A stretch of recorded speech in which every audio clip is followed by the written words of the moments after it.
ministre, les militaires français sont généralement des gens modestes et discrets. Ils ne recherchent pas vraiment les honneurs. Ils sont cependant extrêmement sensibles aux marques de reconnaissance exprimées par leurs compatriotes et leurs dirigeants. Pourquoi nous sommes aujourd'hui heureux et fiers de vous accueillir ici, au sein des éléments français au Sénégal, sur le camp Colonel J de Ouakam. Je vous remercie donc d'avoir pu ménager dans un programme qu'on sait extrêmement contraint un peu de temps pour venir à la rencontre de ceux qui ont la lourde tâche de porter les armes de la France, au-delà de l'horizon, et qui incarnent la défense de l'avant si chère au général de Villiers, le chef d'état-major des armées, au coude à coude avec leurs alliés ouest-africains. Il y a quelques instants, en vous présentant les missions du pôle de coopération opérationnelle de Dakar, j'évoquais les 10 000 frères d'armes que nous formons chaque année ici. Nous le devons à des degrés divers aux hommes et aux femmes qui sont devant vous. Les militaires des trois armées, qui montrent à la fois la richesse et la diversité de nos armées, c'est un gage d'efficacité. Les hommes et les femmes de la coopération militaire, dirigés par le colonel Troisdorf, ici, le personnel civil de la défense, et puis les familles qui sont si importantes pour créer le lien avec ce pays sénégalais qui nous accueille ici. Il y a également nos personnels civils, qui sont 180, certains sont avec nous depuis une trentaine d'années, c'est une longue aventure. Je mentionnerai également l'ensemble de nos réservistes opérationnels et citoyens, les citoyens dirigés par le lieutenant-colonel Sénac, que vous allez retrouver d'ici quelques instants. Je mentionnerai également tous nos camarades espagnols du détachement Marfil et du colonel Benito qui nous a rejoints il y a peu. Pas un pas sans Marfil, pas de FS sans nos amis espagnols. Et puis mes amis de la section sénégalaise de la Légion d'honneur qui entretiennent au quotidien l'amitié et la fidélité, l'amitié fidèle entre la France et le Sénégal. Avant de vous céder respectueusement la parole, Monsieur le Premier ministre, je voudrais vous offrir au nom des EFS, je vais vous épargner la traditionnelle coupelle en fer, un livre. Il s'agit de l'œuvre poétique du fils de Johan, président du Pays sans couture, de Léopold Sédar Senghor. Vous l'avez deviné, je me suis permis de mettre le signet à la première page d'Hostie Noire, et en particulier de son poème liminaire qui rend hommage aux tirailleurs sénégalais, nos frères noirs à la main chaude sous la glace et la mort. C'est une occasion pour nous de célébrer, une fois de plus, l'engagement et le courage de ces hommes à qui nous devons notre liberté. C'est une occasion aussi d'évoquer la commémoration que l'on fêtera ici du centenaire de la bataille de Verdun, d'honorer ceux de 14. La promotion de l'École nationale des officiers d'actifs sénégalais porte le nom de ceux de 14. Et puis c'est aussi un signe amical à faire à nos amis des forces armées sénégalaises qui s'inscrivent dans l'héritage de ce courage, ceux qu'on tue et on ne déshonore pas, comme le dit la devise des forces armées sénégalaises. Je vous remercie encore de votre présence ici, Monsieur le Premier ministre, et je vous cède respectueusement la parole.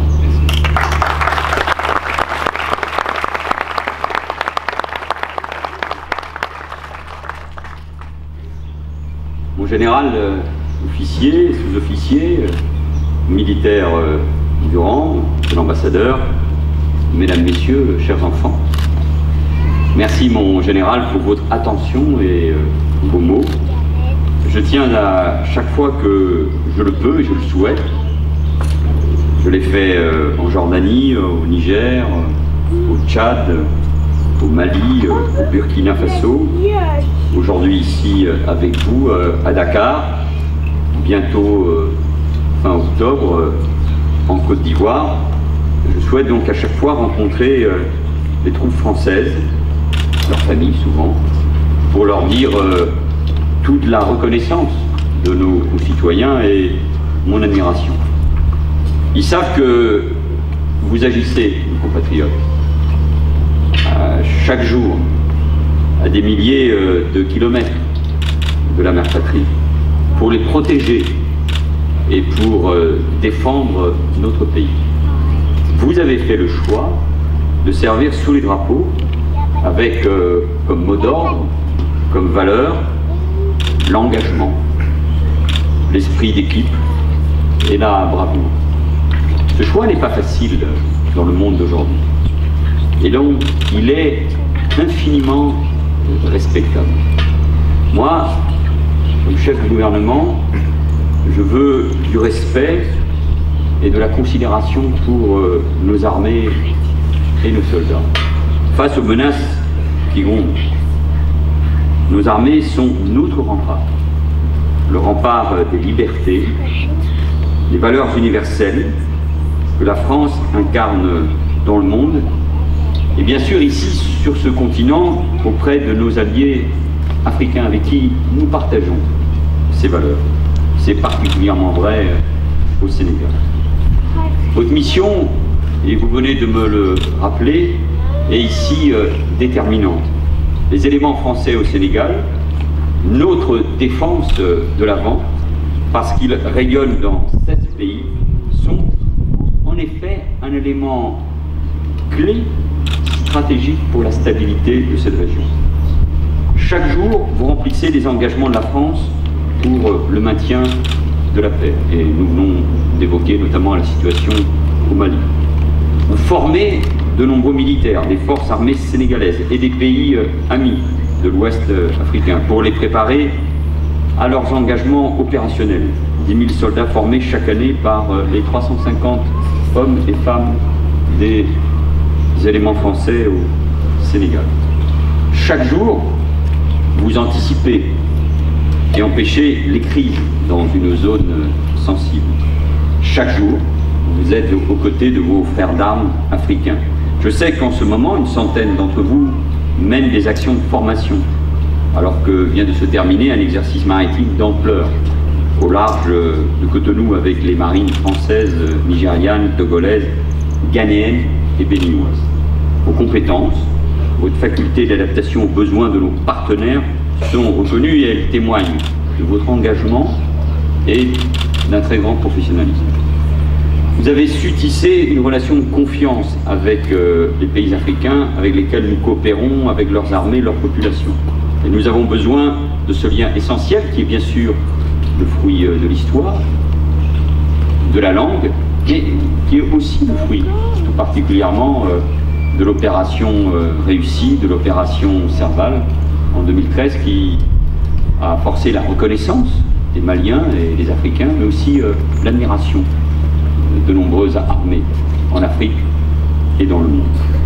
Face au terrorisme djihadiste qui a frappé la France, mais aussi Ouagadougou, Bamako, Grand Bassam, tous les pays doivent unir leurs forces et faire bloc. Aucun État ne pourra seul venir à bout de cette menace, et cette menace, elle est durable. Nous serons de nouveau frappés comme nous l'avons été en France. Il y aura de nouvelles victimes innocentes. Dire cela n'est, je disais encore devant la communauté française hier soir, c'est pas du fatalisme, c'est être lucide pour nous mobiliser comme nous le faisons totalement, pour prévenir, pour répondre aux coups, pour détruire Daesh, pour détruire l'État islamique et les groupes islamiques. Nous faisons face à un ennemi extérieur, mais aussi en France, un ennemi intérieur. Et c'est pour ça que c'est l'affaire d'une génération. Il suffit de lire encore la presse ces derniers jours.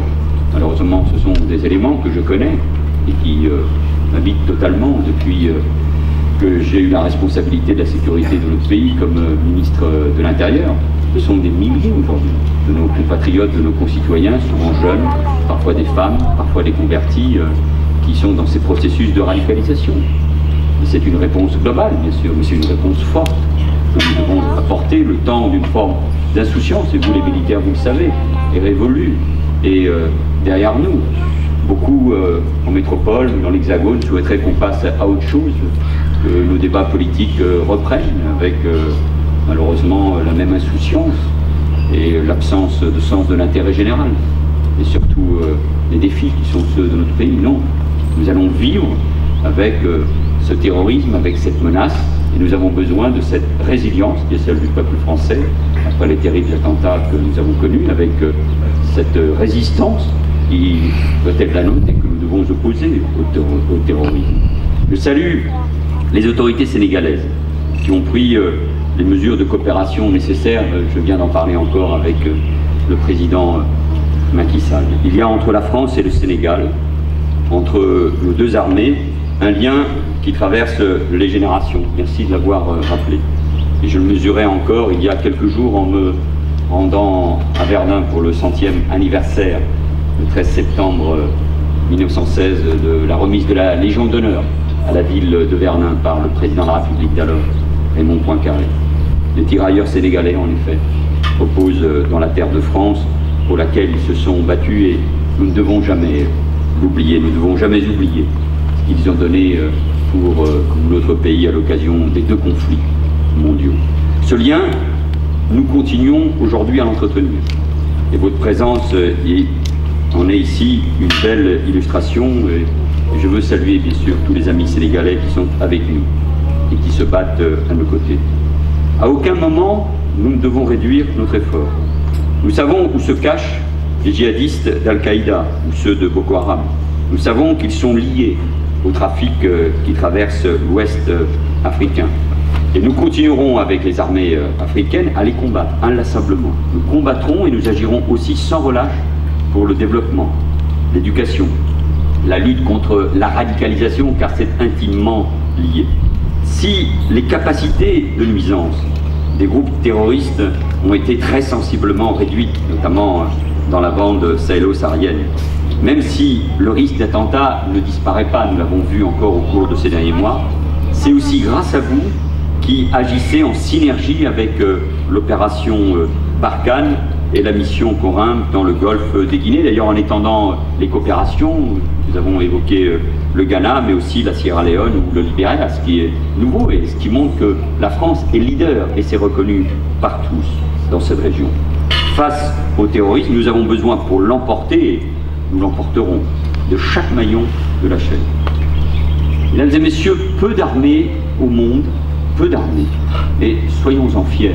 Le regard des Africains, mais le regard du monde sur la France et sur les Français est marqué d'admiration, et j'aimerais que mes compatriotes en France soient davantage fiers de ce que nous sommes capables de faire. Peu d'armées au monde ont, comme la nôtre, cette capacité à se projeter sur plusieurs fronts, une poignée. Les armées d'un pays de 66 millions d'habitants seulement, mais qui, fort de son histoire, de sa culture, de son rayonnement, assume pleinement ses responsabilités, celles que l'histoire lui a données, comme membre permanent du Conseil de sécurité. C'est un engagement particulièrement exigeant. Et nous devons en retour nous assurer que nos forces disposent des moyens nécessaires à leur mission. Et sous l'autorité du chef de l'État, mon gouvernement a fait des choix importants, et j'en mesure bien sûr les conséquences budgétaires, et je l'évoque souvent avec Jean-Yves Le Drian, le ministre de la Défense, ou avec le chef d'état-major des armées, le général de Villiers. Et je vous le dis sans équivoque, j'ai déjà eu l'occasion de m'exprimer ces derniers temps là-dessus. Nous continuerons, et il faudra continuer à accroître notre effort de défense dans les années qui viennent, comme nous l'avons fait. C'est vrai en matière de sécurité intérieure, c'est vrai pour ce qui concerne la justice, et c'est vrai pour la défense, même si l'Europe doit aussi assumer ses responsabilités, mais avec cet objectif d'avoir un budget de la défense qui représente 2% du produit intérieur brut. Il faudra faire des efforts, parce qu'il faut renouveler le matériel. Il faut permettre aux hommes et aux femmes d'assumer leurs responsabilités dans le cadre de l'opération Sentinelle ou dans les opérations extérieures. Il faut être au niveau, je pense aux drones, avec les nouvelles technologies. C'est un effort sur la décennie qui vient, qui va peser sur le budget national. Mais il faut le savoir, ce sont plusieurs milliards d'euros, en plus de ce que nous avons déjà engagé, pour notre défense, comme pour notre sécurité intérieure, comme pour la justice qu'il faudra engager. Et c'est pour ça que je mets en garde tous ceux qui s'aventurent sur la baisse de l'engagement de l'État. Si nous voulons assurer notre sécurité et assurer l'avenir de nos enfants, je pense bien sûr à l'école, il faut un niveau de dépenses publiques qui soit au niveau des grands défis du pays. Un effort indispensable pour répondre aux enjeux de sécurité. Et notamment, vous l'évoquiez il y a un instant, ce continuum inédit, nouveau, qui d'ailleurs amène beaucoup de réflexion au sein des forces armées, entre sécurité intérieure et sécurité extérieure. Cela se traduit notamment par l'engagement de nos forces armées sur notre territoire. Ce sont les femmes et les hommes de l'opération Sentinelle, je le rappelais. Cela doit nous amener aussi à une véritable stratégie, vous l'évoquiez il y a un instant avec moi, une véritable stratégie politique et militaire, car les deux sont liés en Afrique de l'Ouest, avec ses pays amis, avec les pays de la CEDEAO, qui articulent notamment, vous l'avez évoqué avec le directeur de l'AFD, développement et défense, qui articule bien sûr l'action avec le renseignement, le volet avec la police et la gendarmerie, la formation, bref, l'anticipation et la définition d'axes stratégiques. Mesdames, Messieurs, chacun à votre niveau, vous faites l'honneur de notre pays. Et si la France est grande, et moi je suis fier de ce nouveau patriotisme de notre pays, autant j'aborde le nationalisme, parce qu'il est le repli sur soi, autant j'exalte ce nouveau patriotisme, celui qui est né notamment en France, après les attentats. L'amour de la patrie, l'amour de la République, l'amour de nos couleurs, le fait qu'on chante la Marseillaise de nouveau avec enthousiasme, qu'on se retrouve autour de nos valeurs communes, qui sont la fraternité, l'égalité, la liberté, la laïcité, bien sûr. Si la France est grande, et elle l'est par sa langue, par sa culture, nous sommes la 5e puissance économique et industrielle du monde, nous comptons et nous voyons bien ici. Si la France est grande, cependant, elle l'est notamment par ses armées, par les soldats qui la composent. Et chaque jour, vous permettez à notre pays de tenir son rang. Je veux aussi féliciter les réservistes, vous l'avez dit, pour leur engagement citoyen, et remercier nos amis espagnols, n'y voyez pas un clin d'œil particulier, mais c'est la réalité, pour leur présence indéfectible à nos côtés, symbolisée ici par le détachement maritime. Je veux enfin rendre un hommage particulier, car on sait combien c'est un point stratégique et affectif aux familles de militaires, aux hommes, aux femmes, aux enfants qui sont ici. Je sais que les éléments français au Sénégal sont très sollicités, presque la moitié de l'année en mission extérieure.